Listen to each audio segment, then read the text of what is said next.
ఏ cinema అయితే 11 భాషల్లో remake చేస్తున్నారో, అంటే ఇప్పటివరకు యాక్చువల్లీ 7 లాంగ్వేజెస్లో చేశారు, ఇంకా 4 లాంగ్వేజెస్ అందులో హాలీవుడ్ కూడా ఇంక్లూడ్ అయ్యిందని చెప్పి అంటున్నారు అనమాట. సో ఇంత గొప్ప ఫ్రాంచైజ్కి ఎంతో మంది ఫ్యాన్స్ ఉంటారు కదా, నేను కూడా ఎలా ఉంటుందో చూద్దామని దృశ్యం తిరిగి వెళ్ళాను.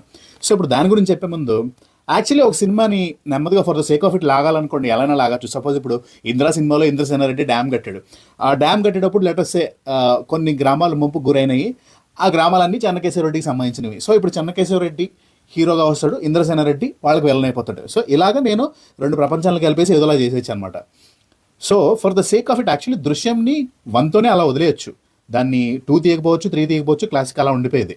బట్ దీనికి స్కోప్ ఉన్నప్పుడు ఎందుకు వదిలేయాలి అని చెప్పేసి జీతూ జోసెఫ్ గారు స్టార్ట్ చేశారు.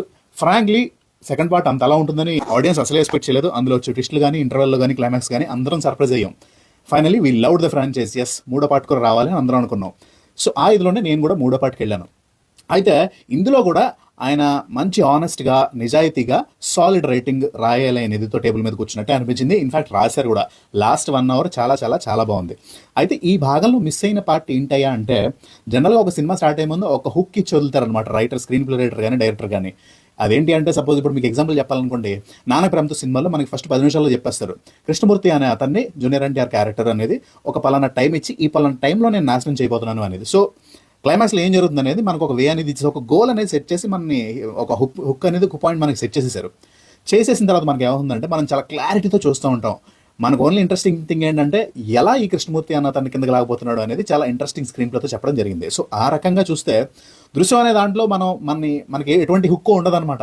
ఫస్ట్ గంట సేపు మనం వెయిట్ చేస్తూ ఉంటాం, సీన్లు జరుగుతూ ఉంటాయి, వాళ్ళు వస్తుంటారు, వీళ్ళు వెళ్తూ ఉంటారు, ఎవరైనా ఫాలో అవుతున్నారని అనుమానం వస్తూ ఉంటుంది. కానీ ఒక హుక్ చేయడం అనేది అది ఓన్లీ ఇంటర్వల్ పార్ట్కి మాత్రమే జరుగుతుంది అనమాట. ఎప్పుడైతే ఈ హుక్ చేయడం లేట్ అయిపోయిందో, మనం కొంచెం లేజీగా కూర్చోవాల్సి వస్తుంది అనమాట. అఫ్కోర్స్ హుక్ చేయడం మొదలుపెట్టిన దగ్గర నుంచి, ఇంటర్వల్ దగ్గర నుంచి కొంచెం సాలిడ్గా నరేషన్ మొదలవుతుంది. ఇంకా లాస్ట్ 1 అవర్ వచ్చేసరికి, లాస్ట్ 15 మినిట్స్ ఎస్పెషల్లీ వచ్చేసరికి చాలా గొప్పగా మంచి సాలిడ్ రైటింగ్ తోటి చేయడం అనేది జరుగుతుంది. సో హోప్ఫుల్లీ ఇంకా ఇప్పుడు ఆల్రెడీ పార్ట్ 4 కూడా లీడ్ ఇచ్చి వదిలేరు కాబట్టి, అది ఇంకా అద్భుతంగా రాస్తారని, మంచి హుక్ లైన్తో నెక్స్ట్ టైం కూడా మా అందరినీ మొదటి నుంచి చివరి వరకు ఆద్యంతో అలరిస్తారని కోరుకుంటూ